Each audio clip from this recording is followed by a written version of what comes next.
কখনো কি ভেবে দেখেছেন গঙ্গাপুত্র দেবব্রত কিভাবে ভীষ্ম হয়ে ওঠেন যখন গঙ্গার রাজা শান্তনুকে ছেড়ে চলে যান?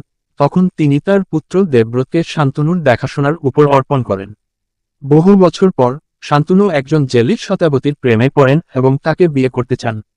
কিন্তু শতাবতীর বাবা একটি শর্ত রাখেন যে কেবল শতাবতীর পুত্রকেই রাজা করা হবে।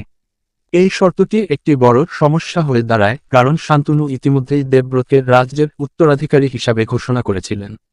তার বাবাকে দুঃখিত দেখে দেবব্রত পরিস্থিতি নিজের হাতে নিয়ে নেন। তিনি শতাবতীর বাবার সাথে দেখা করেন এবং শতাবতীর পুত্রকে রাজা করার জন্য সিংহাসন ত্যাগ করার প্রতিশ্রুতি দেন।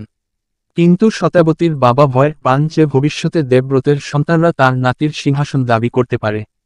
এই ভয় দূর করার জন্য দেবব্রত আজীবন ব্রহ্মচর্যের কঠোর প্রতিজ্ঞা গ্রহণ করেন, প্রতিশ্রুতি দেন যে তিনি কখনো পিতা হবেন না।